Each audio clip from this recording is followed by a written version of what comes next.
Narito ang 5 pinakamalakas na Diyos sa Japanese mythology. Ang una ay si Amaterasu. Si Amaterasu ay ang Diyos ng liwanag at araw. May mahaba at kumikinang na buhok na tila nag-aapoy at mga mata na naglalaman ng init ng araw. Siya ang nagbibigay buhay sa mundo, pinapasigla ang mga pananim at pinapainit ang puso ng bawat nilalang. Isang araw, bigla siyang nagtago sa isang kuweba dahil sa matinding galit at pagkadismaya sa kanyang kapatid na si Susanoo. Sa kanyang pag-iisa, nabalot ng dilim at lamig ang buong kalangitan sa mundo na para bang wala ng sigla at kulay ang lahat ng bagay. Bumalik lang ang liwanag nang siya ay mainganyong lumabas sa kuweba gamit ang mga salamin at sayaw ng mga Diyos upang siya ay mapasaya. Nang muling makita ng sangkatauhan ang kanyang liwanag, nagdulot ito ng kasiyahan at pag-asa sa kanilang mga puso. Siya rin ang pinabulan ng emperador ng Japan na itinatag bilang simbolo ng kapangyarihan at kasagraduhan. Itinakda ang emperador bilang isang buhay na koneksyon sa pagitan ng langit at lupa na nagpapakita ng biyaya ng Diyos sa mundo. Ang ikalawang Diyos ay si Susanoo. Si Susanoo ang Diyos ng bagyo at dagat. Kilala siya sa pagiging pabigla-bigla at magulo. Madalas na sanhi ng kaguluhan sa mga Diyos at tao.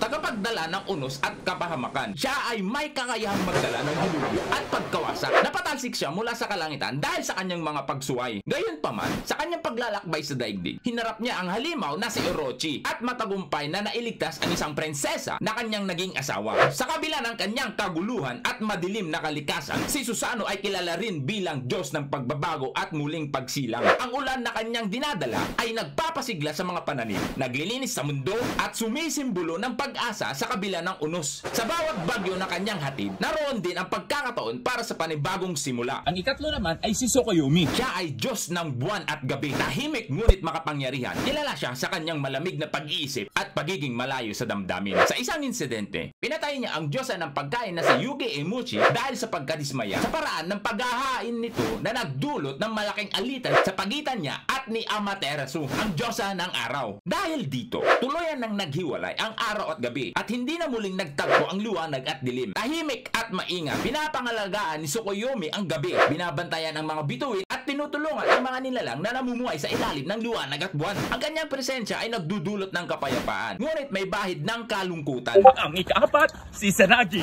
Si Izanagi, kasama niya si Izanami, ang lumikha ng mga isla ng Japan at nagbigay buhay sa iba pang mga Diyos. Ang kanilang pagmamahalan ay nagbunga ng mundo, ngunit nabalot din ito ng trahedya nang namatay si Izanami matapos isilang ang Diyos ng apoy. Sa kanyang labis na kalungkutan at pagnanais na mabawi si Izanami, pinasok ni Izanagi ang madilim na kaharian ng mga patay. Ngunit matapos makita ang anyo ng kanyang asawang nabubulok, tumakas siya at tuluyan nang nahiwalay ang dalawa. Ang huli at ang ikalima, si Izanami. Si Izanami ang orihinal na Diyosa ng paglikha. Gayunpaman, ang kanyang kapalaran ay nagbago nang namatay siya sa panganganak na nagdulot ng labis na kalungkutan at pagdadalamhati ni Izanagi. Nang tangkahin niyang iligtas si Izanami mula sa madilim na kaharian ng mga patay, nagalit siya dahil sa pagpasok ni Izanagi sa kanyang bagong tahanan. Dahil dito, siya ay naging Diyosa ng kamatayan at nagpasya na maging tagapagdala ng kamatayan sa mundo. Sa kanyang pagbabalik, naging simbolo siya ng balanse ng buhay at kamatayan na nagpapakita na ang bawat simula ay may kaakibat na katapusan. Ang kanyang kwento ay nagpapaalala sa mga tao na ang buhay at kamatayan ay magkaugnay, isang mahalagang bahagi na walang katapusan siklo ng buhay.